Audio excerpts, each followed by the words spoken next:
I'm a 33-year-old woman, and my 36-year-old husband may have cheated on me with my best friend, who recently passed away, and possibly fathered her child. The last 6 months have been a nightmare, and it seems to only get worse. My best friend since elementary school, whom I'll call Alice, tragically passed away from cancer in February. Alice had a 2-year-old daughter, who went into the custody of her mother, Alexis, after Alice's death. Last month, Alexis unexpectedly showed up at our home and confronted my husband, claiming he needed to take responsibility for his child, either by taking custody or paying child support.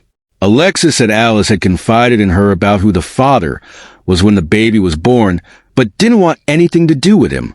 I'm assuming Alice didn't pursue child support because she made a substantial income as a traveling nurse. During this conversation, my husband had a severe panic attack, the worst I've ever seen, and we had to cut the discussion short before I could get any more details. According to my husband, Alice's daughter might indeed be his, but the situation is not what I think it is. Nearly 3 years ago, we had a large housewarming party after moving into our dream home, which we could finally afford after I completed my residency. Alice was supposed to attend, but I was called into work before she arrived. I didn't return home until after 3 a.m., by which time the party was winding down. My husband was passed out upstairs, and Alice had already left, which I found odd since we hadn't seen each other in months. My husband now claims that he woke up in the middle of the night to find Alice on top of him, but passed out again before he could react. He says he never told me about this incident because he feared I wouldn't believe him, and honestly, I don't know if I do. He did show me texts he sent to his best friend the next day, asking for advice because he believed someone had taken advantage of him. However, he never mentioned Alice by name in those texts. It's possible he crafted the narrative later as a cover-up in case the situation ever came to light. Ever since that party, my husband has been distant from Alice. After she had her daughter, he would find reasons not to be around the house when she visited. I'm torn between believing that he cheated or that Alice truly violated him, and he's been dealing with that trauma ever since. I've known Alice since we were kids, and she never seemed like the type of person to do something like this. But I've also known my husband for over a decade, and he's never given me any reason to think he's a cheater. He's an attractive guy, and I've seen women notice him at the gym, but he's never shown the slightest interest in anyone else. I don't know what to do. How can I find out the truth when Alice isn't here to defend herself? She never hinted that she was interested in my husband, let alone that she would sleep with him. I've told my husband he needs to get a DNA test before we make any decisions regarding the child. In the meantime, I've asked him to move out while I try to process everything and figure out what to do next. After reading your advice and reflecting on everything, I've come to believe that my husband is telling the truth. I now think that my best friend forced herself on him. Several of you pointed out that if this had been an affair, Alice would have likely told me on her deathbed, especially since she didn't like my husband much and thought I could do better. I was with Alice as she passed, holding her hand for days, and we talked about so many things. If it had been a consensual affair, I believe she would have told me. But if she had violated him, it's the kind of terrible secret she would have taken to the grave. I've also realized that I made a terrible mistake by asking my husband to move out while I gathered my thoughts. I'm not trying to make excuses, but losing Alice to cancer after a long, brutal fight was devastating beyond words. It's only been 6 months since her death, and I'm still grieving every day. Then, to have the situation thrown at me on top of everything else feels like I'm losing her all over again. I've been going through a situation that feels like a nightmare, repeating over and over again. The realization hit me hard. My best friend has betrayed me in the worst possible way. She not only betrayed me by sleeping with my husband, but in doing so, she also destroyed the bond one thought we shared. I've lost her friendship, and along with it, the good memories and experiences that once defined our relationship. It's unbearable to look at my husband without also seeing her, which constantly drags me back into the horror of that loss. I felt the need to break down, grieve, and think clearly without being overwhelmed by the fresh wave of pain that hit me every time I saw him. I realize now that it was wrong of me to ask him to leave, but at that moment, it felt like the only way to cope.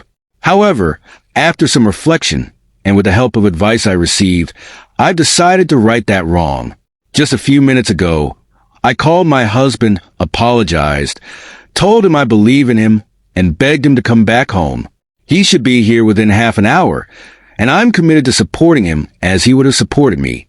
I've been using Reddit off and on for several years, and while the advice here can be hit or miss, today, you all helped me see that I was wrong. Not only was I acting foolishly, but I was also hurting the person who needed me the most. I was being selfish. I don't know how we'll handle the issue of a potential daughter, but I promise we'll face it together. It will take a lot of time and likely a lot of therapy to work through this new loss, but we'll do it side by side. Right now, I feel numb, as though I'll never be able to cry again. The pain of realizing that my best friend, who was supposed to be there for me, actually violated the trust between me and my husband is overwhelming. She was no friend of mine. She flaunted her betrayal, coming to my house, sitting with me, chatting as if nothing was wrong. She even brought her child here, seemingly trying to rub it in my face, right in front of me. She tortured the man I love, and I was unknowingly complicit in that. I'm sickened by how many times she came over, probably just to relish in the pain she was causing. I honestly don't know how to make it up to my husband, but I'm open to any ideas anyone might have. I'll need all the help I can get. Tomorrow, I'm planning to take a leave of absence from work, so we can figure out our next steps and get our minds straight. I recently discovered something that has shattered my world. I know now that my son isn't biologically mine, but my wife doesn't know that I know. I've been married to her for 3 years, and we've been together for 5. Our son just turned 2 this June, and I've had a growing feeling that something was off. He looks biracial, with darker skin and curly hair, which neither of us have. His features don't match our predominantly white family background, though he's an absolutely beautiful boy. A few days after he was born, I asked my wife if she thought our son looked white. She said yes and immediately got defensive, asking if I was accusing her of something. I wasn't. I was just curious, knowing that genetics can be unpredictable. We fought, and I apologized, but the feeling wouldn't go away. So, I did something behind her back that I now regret. I got a paternity test. The results came in a few days ago, confirming my worst fear. I'm not his father. I'm torn because I love my son dearly, but knowing he isn't mine biologically has left a bitter taste in my mouth. He's always preferred me, and he means the world to me, but now I'm conflicted. I'm struggling with how to confront my wife. I'm angry, confused, and deeply betrayed, but I also still love her. She's been so proud of our marriage, always showing off her ring, and acting like a teenager in love. I don't know when she could have cheated or why. We've always had each other's locations for safety, go on regular dates, and our intimacy hasn't waned. We were even trying for a baby around the time she must have conceived, so this doesn't make sense. I don't know how to start the conversation with her, and I'm unsure of what I want to do next. I've been sitting on this for a few days, trying to process it all, but I still love her deeply. Maybe someone can help me think straight because right now I feel lost. Some advice I've received suggests that I should just come out and say I had a paternity test done, and it shows that I'm not our son's father. That might be the best way to start the conversation. Others have suggested that I should express concerns about a possible mix-up at the hospital and ask my wife to take a test as well. It's rare, but babies have been switched at birth before, so it's something to consider. One thing's clear. I need to be strategic, not emotional, in how I handle this. Getting a second test to be sure. Maybe even testing the child's DNA against my wife's to rule out a mix-up could be a good step. I might also need to talk to a lawyer before confronting her to protect myself and our joint assets. This level of deception, if she did cheat, would have taken a lot of effort, and I need to be prepared for whatever comes next. The situation you've described involves complex emotions, trust issues, and difficult decisions. Here's a more detailed explanation of the narrative. It all began with the realization that something might be off with their child's appearance. While most people assumed that the child's mother was white, she shared that her father's family is Puerto Rican and her grandmother was biracial with a black mother. This made her more aware of how genetics could sometimes lead to unexpected outcomes. For example, one of her cousins who looks white had a child who appeared biracial, even though her husband is as fair-skinned as possible.